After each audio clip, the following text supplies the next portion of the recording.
Akal yang ada di hati dalam ayat Al-Quran itu lahum qulubun ya'qiluna biha. Mereka punya qalbun, qalbi ya'qiluna biha, yang dengan hati itu dia berakal. Itu maknanya mana-mana yang harus segera diamalkan dan dilakukan itu segera. Jangan hanya untuk wawasan dan teori, berbangga-bangga dan mengagungkan sebuah ilmu, kemudian pintar untuk bicara tapi tidak soleh dalam amalnya. Itu na'udzubillah min dzalik. Itulah orang Yahudi yang diancam pertama kali sebelum orang Nasrani, yang sudah tahu, berilmu tapi nggak mau mengamalkan.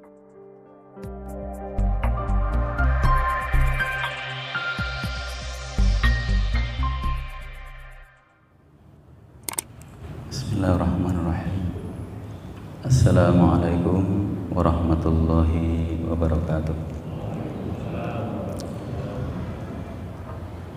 Alhamdulillahi rabbil alamin. Nahmaduhu wa nasta'inuhu wa nastaghfiruh wa nastahdihi wa natubu ilaihi wa na'udzu billahi min sururi anfusina wa min sayyiati a'malina. May yahdihillahu fala mudilla lahu wa may yudlilhu fala hadiyalah.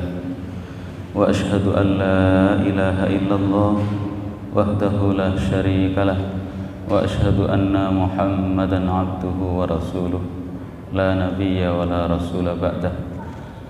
Allahumma inna nas'aluka ilman nafi'a wa rizqan thayyiba wa amalan mutaqabbala.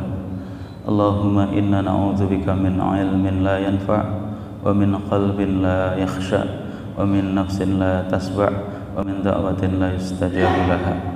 Allahumma inna nas'aluka al-huda wat-tuqa wal-afafa wal-ghina. Allahumma a'inna ala dzikrika wa syukrika wa husni ibadatik. Allahumma man aradana wa arada baladana Indonesia bisu'in fasrifu ala anfusihim warudda kaidahum bin nahar. Alhamdulillah, para bapak, para ibu, saudara sekalian, mudah-mudahan dimuliakan oleh Allah dan yang kami hormati. Natakallam mimma nasma'u ma qara'a imamuna fi salatis subhi hadzal yaum fi raka'ah ats-tsaniyah. Kita diberangkatkan dari firman Allah Subhanahu wa taala yang telah dibaca oleh imam kita pada rakaat yang kedua di salat subuh hari ini tanggal 10 Muharram.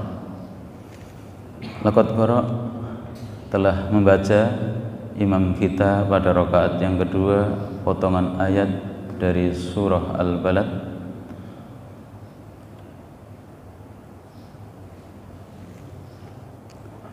Wa hadainahu najdain,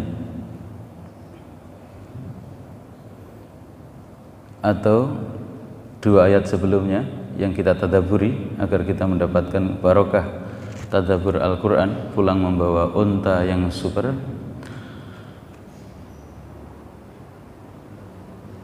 Alam naj'al lahu ainain wa lisanan wa syafatain wa hadainahu an-najdain. Alam naj'al lahu ainain, bukankah kami telah menjadikan dia manusia itu, manusia diberi oleh Allah perangkat yang sangat urgen untuk ilmu yang membawa kepada amal dan iman. Itu ainain, dua mata, walisanan wasyafatain, satu lidah, kemudian dua bibir. Perangkat juga untuk zikrullah lisannya. Terus yang ketiga, wahadainahu, dan aku tunjukkan, aku arahkan dalam hidup ini hanya ada dua jalan. Wahadainahu, kami bimbingkan, kami arahkan, najdain, dua jalan saja dalam hidup ini. Jalan menuju surga, jalan menuju neraka. Enggak ada jalan kehidupan itu yang nomor tiga, campur antara iman dan kafir.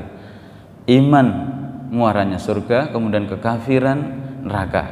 Itu ayat wahadainahu, kami arahkan, kami bimbingkan, kami tunjukkan manusia dalam hidup ini hanya ada dua jalan. Wahadainahu najdain. Nah, berangkat dari ayat ini, waman yusakkikillaha wa rasulah, siapa saja menyelisihi, waman yusakkikillaha wa rasulahu, dia menyelisihi ketetapan daripada Allah dan Rasulnya, Al-Quran dan Sunnah, min ba'di ma tabayyana lahu, setelah datang penjelasan Al-Quran, datang penjelasan daripada hadis Rasulullah sallallahu alaihi wasallam, wa yattabi ghaira sabilil mu'minin, kemudian malah milih jalan hidupnya ghaira sabilil mu'minin, jalannya orang ghairul mu'minin, itu kafir. Kafir itu bisa kafir Yahudi Nasrani, ataupun kafir karena musyrik Hindu, Buddha, Konghucu, ataupun isme, ajaran-ajaran garis hidup yang tidak sesuai dengan Al-Quran dan Sunnah, meski hari ini berkuasa. Wa yattabi ghaira sabilil mu'minin, mengikuti jalan selain jalannya ahlul iman. Apa ancaman Bapak sekalian? Ini urusan tauhidnya kami sisipkan di awal. Nuwallihi ma tawalla, kami dilulu oleh Allah. Nuwallihi ma tawalla, sudah tak lulu, dibiarkan apa yang diinginkan. Sudah ditunjukkan ini jalan putih menuju surga, ini petunjuk Al-Quran dan hadis sudah dia ilmui, tapi malah dia mengikuti wa yattabi ghaira sabilil mu'minin, mengikuti jalannya selain orang mukmin dalam memilih hidup ini. Balasan dalam ayat itu, nuwallihi ma tawalla, sudah kami biarkan dia, aku nggak akan ngurus walaupun sekerdip mata dalam urusan hati dia, urusan hidup dia. Endingnya, kesudahannya ayat itu, wa nuslihi jahannam, nanti saya lulu hidupnya di dunia tidak di atas taufik dan rahmat Allah, meskipun bergelimang kemapanan, tapi hatinya sebenarnya goncang.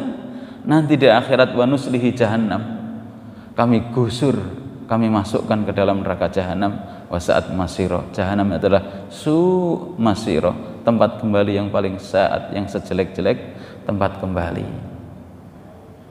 Ini sudah ditunjukkan.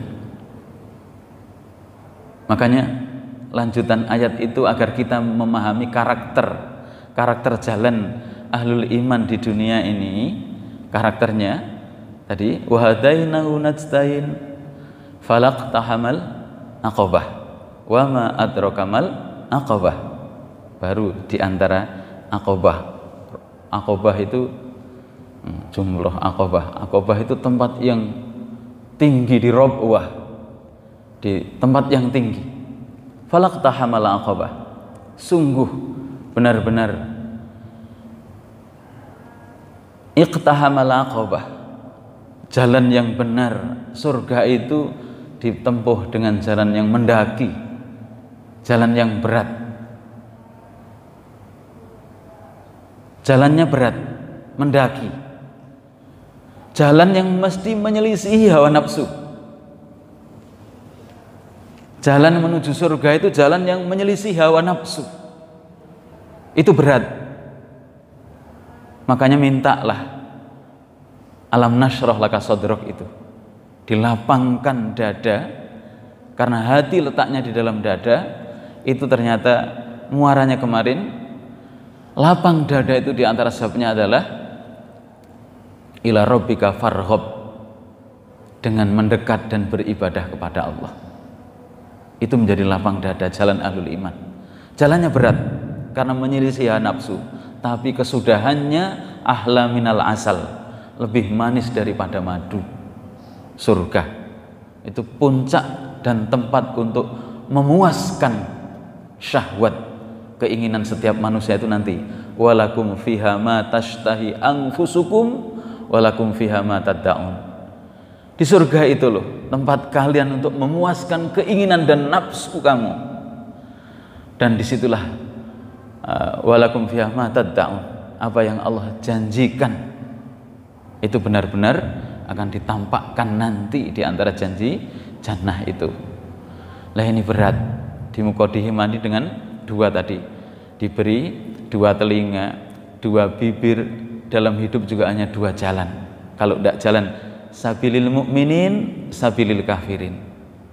Nah ini keberpihakan hati kita, kami ingatkan keberpihakan hati kita itu sangat menentukan nanti akhir kehidupan kita dan kehidupan kita nanti di akhirat.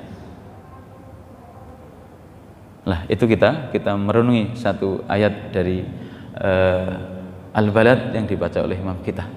Makanya kami ingatkan para bapak saudara sekalian, sesuatu ibadah yang dengan itu kita menjadi kuat menapai jalan yang menanjak, jalan yang terjal, jalan yang berat tinggi, kita bisa bersabar, yang dengan itu kebahagiaan yang sejati kita raih di dunia ini.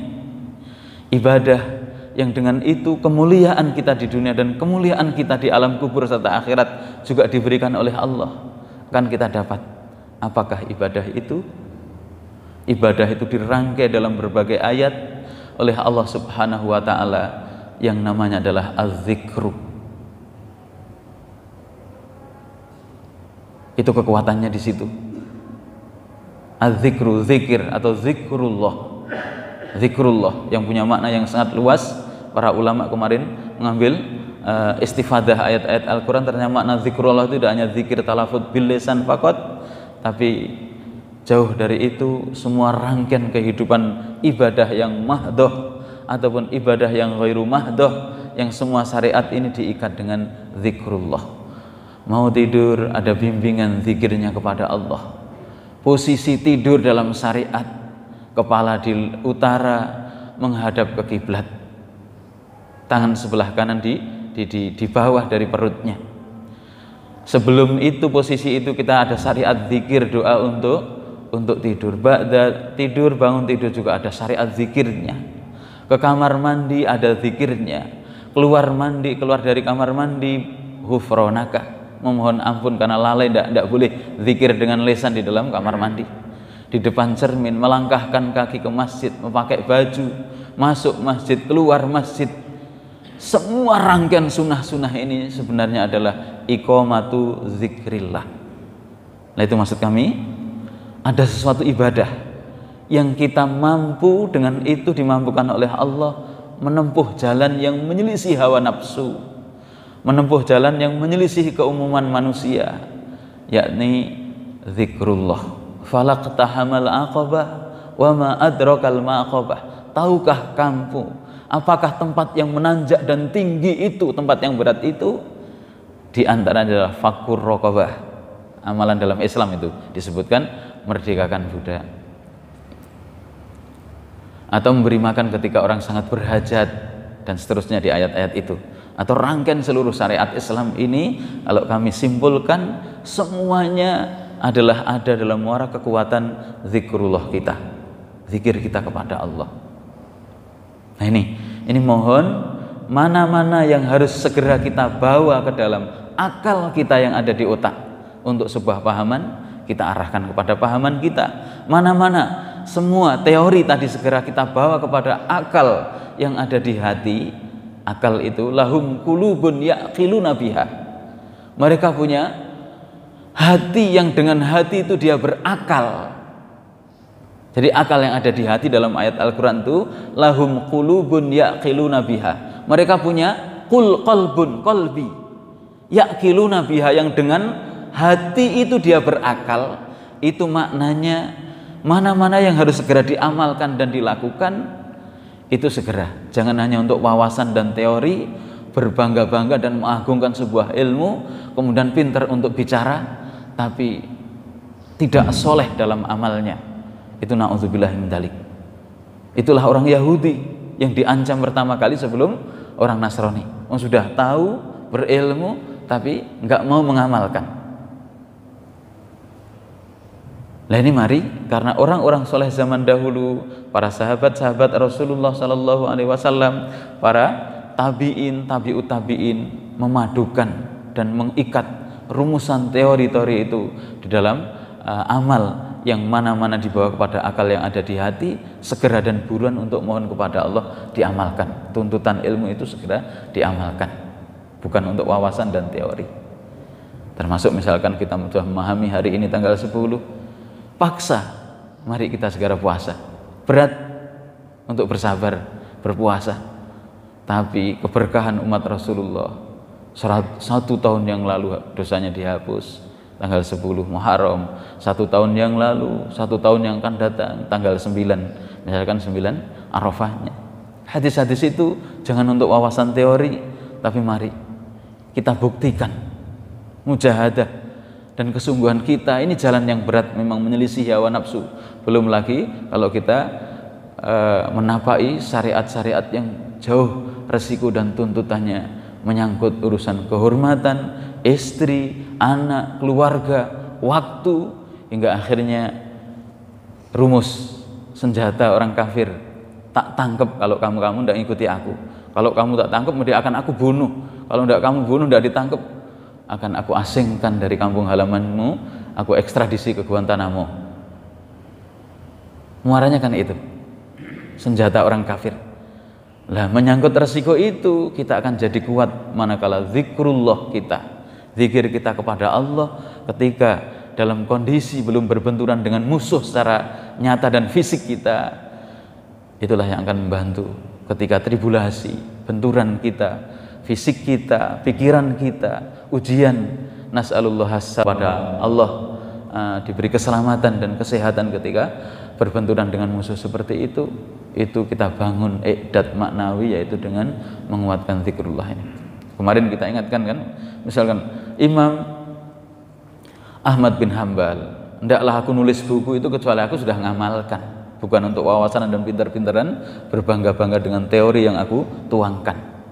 Setiap hadis yang aku tulis dalam Musnad Imam Ahmad sudah aku amalkan semuanya, yang tuntutan ilmu itu.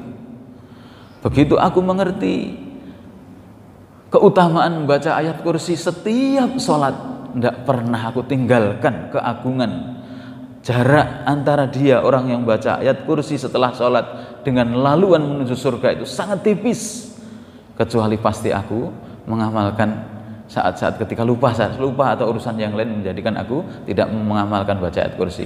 Syekhul Islam Ibnu Taimiyah, kemudian para sahabat, apalagi mereka diikat sebuah ilmu itu membuahkan amal-amal yang soleh yang itu kandungan daripada zikrullah.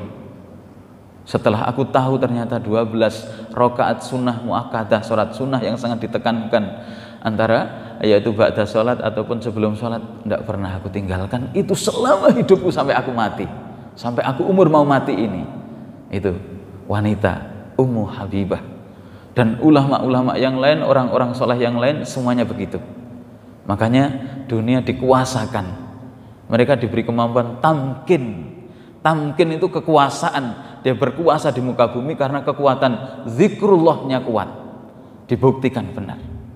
Lah inilah para bapak, para ibu yang harus jadi perhatian kita. Maksud kami, simpul dari seluruh kebahagiaan, simpul dari seluruh kemuliaan, simpul dari seluruh kemenangan dan kesuksesan, sebenarnya ayat Al-Quran di akhir surat Al-Jumu'ah, wadhkurullaha katsiran la'allakum tuflihun.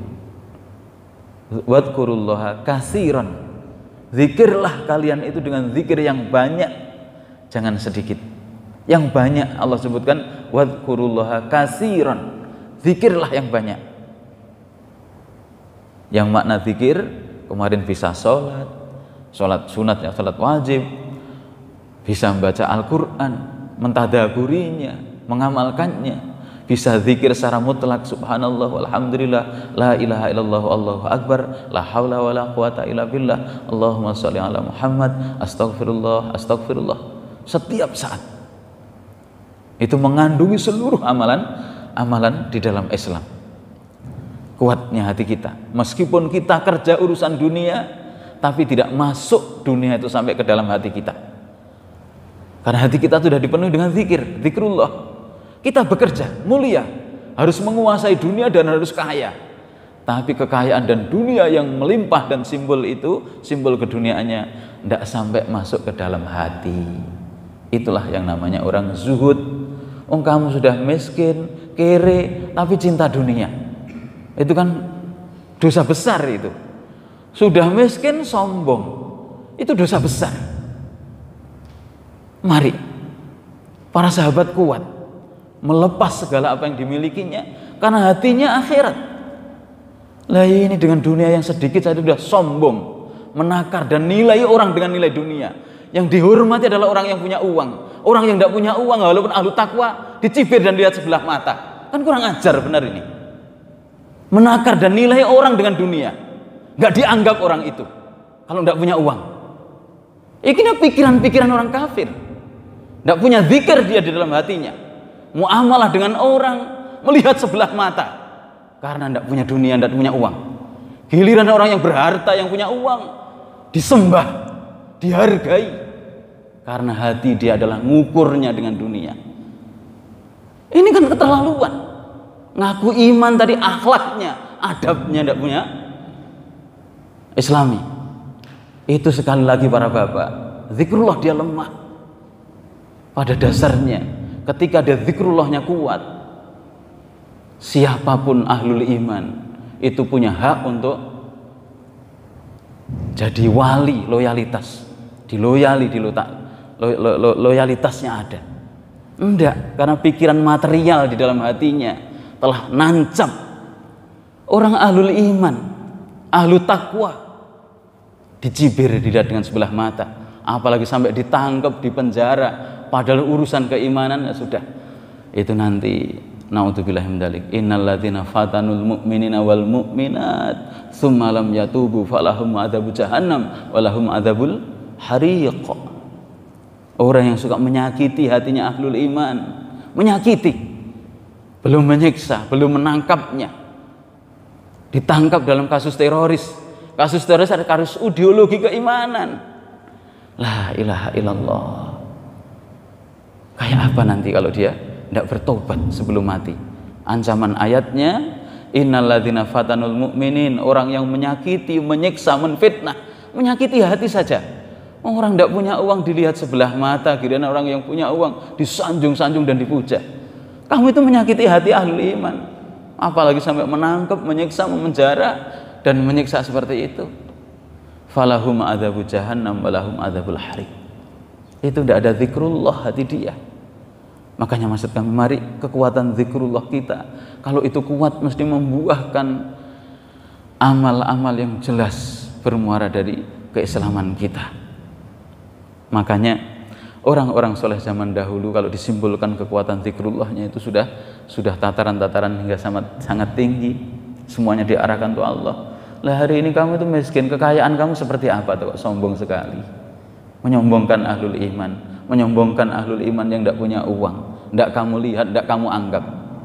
Misalkan, sekali lagi, itu buah daripada kekuatan zikrullahnya lemah. Kita lihat satu sejarah kami kisahkan bagaimana orang-orang soleh zaman dahulu dalam urusan kerjanya, dia menguasai dunia, dan kerja itu untuk akhirat gitu, bukan murni untuk dunia, itu yang tercela. Jadi kalau bekerja mengaruh biru dunia, itu jembatan emas, alat agar dia mewah akhiratnya. Mewah akhiratnya. Itu sudah rumus dari Al-Quran, dan orang-orang tua kita menanamkan untuk bersabar. Hidup itu sederhana. Karena kalau bermewah-mewah cenderung maksiat. Cenderung maksiat. Wabtaghi fima atakallahu darul akhirah wala tansa nasibaka minad dunya. Cari dengan berbagai nikmat yang telah Allah berikan pada kamu itu, baik itu nikmat harta, nikmat dunia, nikmat jabatan, nikmat kedudukan, nikmat pengaruh, nikmat mobil, nikmat rumah, nikmat uang, pakai untuk perjuangan. Itu darul akhirah, pakai untuk kemewahan akhirat kamu. Jadikan alat untuk bermewah-mewah, jembatan tol mempermudah cepatnya menuju akhirat itu mulia. wala tansa nasibaka minad dunya, hanya saja jangan kamu lupakan hajat kebutuhan kamu di dunia ini. Kita manusia bukan malaikat, tetap punya hajat dan kebutuhan, tapi bahasanya hajat atau kebutuhan, sekedar kebutuhan, bukan keinginan. Kalau keinginan, satu keinginan pengen 2, pengen 3, pengen 4, pengen 5, semuanya kita miliki, kecuali sampai ditimbun tanah mau sakarat mati baru selesai keinginan itu. Sekedar kebutuhan bukan keinginan. Nah, itu yang membimbing kita, mendudukkan kita hingga akhirnya kita bisa menakar dan nilai itu semuanya dengan keimanan, bukan dengan keduniaan dan kebanggaannya. Itu sampai hatta zurtumul maqabir, kalau begitu sampai kamu berziarah ke kuburan, tidak akan habis keinginan itu. Orang-orang soleh zaman dahulu, mari kita lihat yang terakhir, ada kekuatan zikirnya, maksud kami, karena kami tadi memulai dari surat Al-Balad tadi, jalan hidupnya jelas, jalan ahlul iman, kemudian simbol dan keimanan ibadah yang sangat kuat adalah zikrullah. Zikrullah itu mengandungi seluruh rangkaian ibadah. Kita lihat satu kisah yang benar-benar belum menghargai modal pokok ini. Yang pertama adalah Imam Asy-Syafi'i, potongan ini artinya 24 jam itu komitmen, konsistensi dia terhadap zikrullah, dan modal awal agar dia barokahnya itu potongan kisah beliau yang sangat masyhur dalam buku Qimatuz Zaman, qimah, harga sebuah waktu itu. Beliau menghargai, menilainya. Satu ketika ulama ini beliau adalah pencetus bahkan muassis madhab Syafi'i, karena pendapat beliau dalam urusan fikih, dalam fikih yang sangat luas.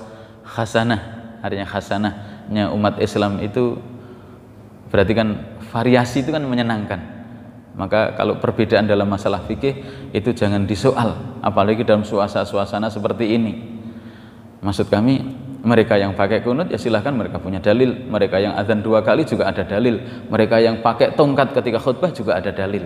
Sebagaimana kita juga pakai tidak tongkat, kita azan hanya sekali, kemudian kita sholat tarawihnya 11 rakaat, semuanya ada dalil. Itulah khasanah dalam fikih. Nah, di antara ulama fikih yang masyhur adalah Al-Imam Asy-Syafi'i, kemudian ekoran buah dari pahaman beliau diikuti menjadi madhab Syafi'iyah itu Al-Imam Asy-Syafi'i. Beliau itu seumur ambil satu letting dengan murid beliau. Dia pula murid sekaligus jadi mitra Ahmad bin Hambal, yang juga Imam Ahmad bin Hambal ini satu pendapat dalam wilayah tataran fikihnya menjadi satu madhab tersendiri. Pendapat beliau sendiri diikuti, yaitu Hanabilah namanya, kelompok yang mengikuti madhab fikihnya adalah kelompok Hanabilah, sebagaimana kerajaan Saudi dan sebagainya. Itu cita rasanya adalah madhab Hambali, atau kelompok Hanabilah itu Imam Ahmad bin Hambal. Nah, beliau para muasisnya ini, founding fathernya ini, itu rukun-rukun saja. Satu ketika ada rasa rindu, rasa kangen, yang namanya pertemanan, persaudaraan, hidup bareng, itu kan mesti ada rasa kangen untuk melihat suasana dan keadaan. Ketika beliau dari Madinah pengen ke Irak hari ini, negara Irak, Madinatul Araq, dalam bahasa Arab itu Araq, Ra'yun menjadi Irak. Imam Syafi'i berkunjung, Imam Ahmad tinggal di sana. Sudah diberitahu pada masa perjalanan hidupnya Imam Ahmad kepada anak-anaknya, "Hei anakku, bapakmu ini dalam perjalanan hidup sampai umur sekarang itu punya guru yang sangat-sangat berkesan, punya guru yang sangat punya kesan dalam perjalanan hidup bapak, mempengaruhi pikiran, perasaan, dan perilaku hidup bapak. Guru bapak yang sangat agung dan alim itu namanya adalah Al-Imam Asy-Syafi'i. Al-Imam itu dalam ayat Al-Quran, surat yang dibaca setiap subuh pagi. Karena kesabaran bisabri wal yakin tunalu imamatun fiddin. a'immata yahduna bi amrina lamma sabaru. Itu ditafsirkan dengan kesabaran dan keimanan di atas syariat Islam itu tunalu imaman fiddin. Itu hanya gelaran kan, al-imam itu karena kesabaran di atas syariat Islam, hingga akhirnya makomnya mendapat julukan al-imam. Imam Syafi'i itu satu ketika berkunjung ke Irak, ke tempatnya rumahnya Imam Ahmad bin Hambal. Nah, di situ anaknya, anggota keluarganya, khususnya anaknya sangat menyambut kedatangan itu. Kedatangan itu sesuatu yang kehormatan, karena dalam perjalanan hidupnya bapaknya mewariskan nilai-nilai perjuangan kepada anaknya Imam Ahmad bin Hambal itu nanti jadi muhaddis dan ahli fikih. Abdullah dan Abu Bakar itu yang menulis Musnad Imam Ahmad itu bukan Imam Ahmadnya. Beliau tidak begitu suka menulis, tapi apa yang diucapkan, apa yang diceramahkan ditulis oleh anaknya Imam Ahmad. Ketika dalam suasana pewarisan nilai itu bercerita, kalau bapakmu punya guru yang sangat alim yang mempengaruhi karakter dan kehidupan bapak kamu, ini namanya Imam Syafi'i. Begitu tahu Imam Syafi'i berkunjung, ini namanya Imam Asy-Syafi'i, gurunya bapak, sangat takzim, mengagungkan dan mencermati, mengamati perilaku selama tinggal di rumahnya bapaknya itu, tinggal di rumahnya Imam Ahmad itu. Nah, kejadian yang menarik ketika bertamu, dihidangkan layaknya tuan rumah menghidangkan makanan. Fal yukrim dhaifahu man kana yu'minu billahi wal yawmil akhir, fal yukrim dhaifahu, dimuliakan tamu, apalagi tamu gurunya, temannya, dan sudah seperjuangan yang sangat lama. Dihidangkan makanan yang super lah, artinya tidak seperti biasa dalam anggota keluarga. Terus ketika selesai makan, kemudian istirahat siang, ketika malam hari oleh putranya Imam Ahmad bin Hambal ini disiapkan di dekat kamar tamu tadi, Imam Syafi'i, ada ember semacam ember, kemudian isinya air. Kalau mungkin dia keluar dari kamar mandi, kemudian mau buang air kecil, buang air besar untuk wudhu, bersih-bersih, itu sudah disiapkan. Kemudian juga mengamati gerak-geriknya. Pagi hari itu ke masjid, disertai ikut ke masjid, dilihat dan sebagainya. Akhirnya putranya ini agak gemes, agak kesal. Al-Imam Asy-Syafi'i ketika kedatangan pertama disambut dengan hormatnya, kemudian dihidangkan makanan itu disantap habis, tidak disisihkan. Dia makan dengan lahapnya, layaknya. Ini orang yang alim, berilmu, tapi makannya kok rakus kayak begini. Itu persepsi anaknya. Kemudian tadi malam tak amati, pagi hari tak lihat air yang kami siapkan untuk mungkin wudhu dan sebagainya masih utuh, tempatnya tidak pindah. Nomor 3, aku melihat beliau keluar dari kamar itu tidak wudhu, langsung ke masjid. Kami kejar, sholat qabliyah subuh, tahiyatul masjid, sholat jamaah subuh, tidak wudhu. Bagaimana bapak ini? Katanya gurunya bapak yang alim, seorang ulama besar, tapi makannya kayak begitu kemarin. Malam hari airnya utuh, tidak sholat malam, tidak pernah bangun malam, ini airnya utuh. Kami lihat keluar dari kamar tidak wudhu, langsung sholat subuh ke masjid. Bapaknya hanya senyum saja, merespon kasat mata anaknya. Ya kalau begitu tanyakan saja, apa sebabnya dia kok ada perilaku-perilaku yang ganjil menurut kamu. Itu akhirnya sudah waktu syuruk, ditanyakan, wahai Syekh, kami ada sesuatu yang kami ungkapkan karena ada sesuatu yang tidak mengganjal di hati kami berkaitan dengan Al-Imam Asy-Syafi'i. Oh iya, apa? Dikisahkan tadi, Anda datang itu makan begitu lahapnya, banyaknya. Bapak saya itu makannya hati-hati sekali. Anda katanya gurunya bapak makannya kayak begitu. Nomor 2, kami menyiapkan air di ember malam hari untuk wudhu, tapi airnya utuh, embernya tidak geser. Ini gimana ini? Subuh Anda dari kamar, kami kutip dari belakang, tidak wudhu sama sekali, kok langsung sholat ke masjid, sholat subuh berjamaah. Allahu Akbar. Imam Syafi'i dengan santun dan tenang merespon semangatnya anak tadi, anaknya Imam Ahmad. Ini maksud kami, kekuatan zikrullah, kemudian mujahadah dia di dalam qimatuz zaman. Wahai anakku, anaknya Imam Ahmad disebut ya bunayya, wahai anakku, ketahuilah, aku makan seperti itu dan aku rahap sekali, tidak aku sisakan hidangan yang dihidangkan oleh bapak kamu. Aku tahu persis apa yang dihidangkan bapak kamu ini pasti halal dan barokahnya.